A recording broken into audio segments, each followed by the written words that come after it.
by Jim Jackson, and overtime not as kind to the Clippers as it was a week ago. Costly turnovers, fouls, a lot of undisciplined play down the stretch. But what are the things that stuck out to you, Jim? What you just said. It was the fact that this Denver team was ready and there for the taking, but the Clippers didn't take advantage of it. In particular, when they kind of gave up some possessions in that second quarter when they were up 15, they allowed some breath and life back into a championship caliber team. And when you do that, in particular at home, not only do they get inspired, but the crowd gets inspired. And you saw that in the fourth quarter, in particular in overtime. Shout out to Russell Westbrook. I mean, Russ with some huge offensive rebounds. He just wanted it a little bit more, able to knock in a big-time three-point shot. And you know, Christina, by coming into an environment like this where a team has struggled, if you don't take the game away from them and give them opportunities, it'll come back to bite you, and that's what happened this afternoon. Yeah, you brought up the offensive rebounds. The Nuggets ended this game with 12 offensive rebounds. I'm pretty sure they only had 4 at halftime, so all of those 8 seemed like they came at pretty costly times for the Clippers in the second half, late in the fourth quarter, in overtime. As we now take a look at that overtime, because guys making mistakes down the stretch led to a big-time Denver win here. Jim, what are the things that cost them here in these final moments? Well, it's the turnovers, not getting shots at the rim, okay, and not securing the defensive glass. When you don't do that, this is what happened. Miscommunication on defense. Ty Lue didn't want the help to come. You do that, you open it up to a three-point shot. And you said this too, it's about the offensive rebounds. Listen, the Nuggets had 12 offensive rebounds, only 9 points.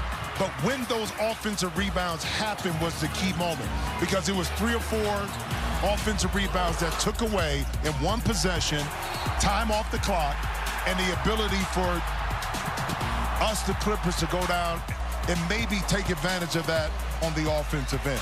So the points may not have come off the offensive rebounds, but what you did was limited the Clippers to an offensive possession or two that they could have had down the stretch of the game. Yeah, Denver's been really good in the clutch all season. They made winning plays down the stretch. So now we hear from their interim head coach, David Aldman, at the podium.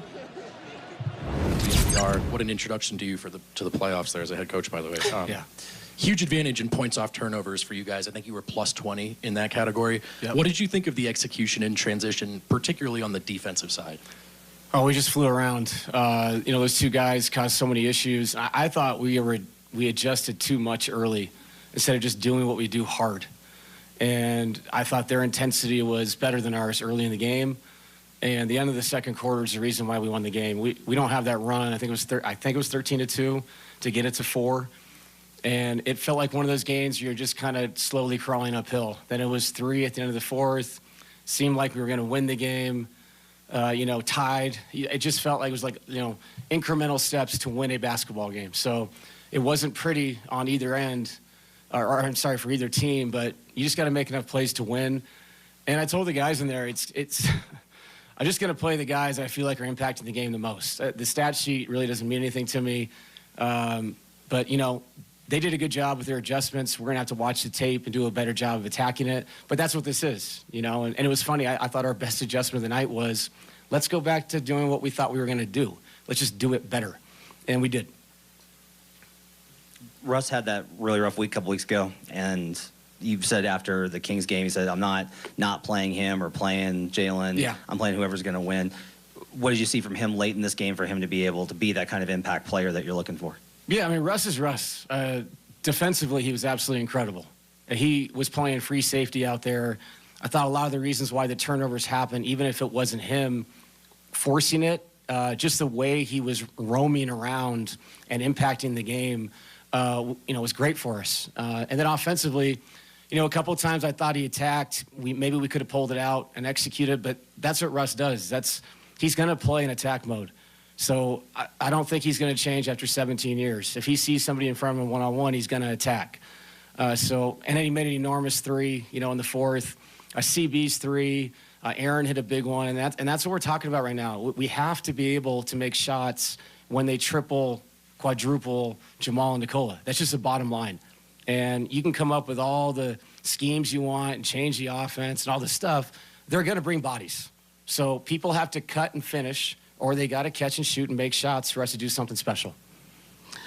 When you look at Jamal's first half and his second half, just forget the shot making or whatever, what the field goal percentage was, but there was a noticeable uptick in his aggression. Yeah. Was there anything said, or was it just kind of Jamal just kind of being Jamal, and how does that encapsulate how you guys are as a team? Yeah, you're exactly right. It's almost like the worse things got, the better he got. And that seems like that's always who he is.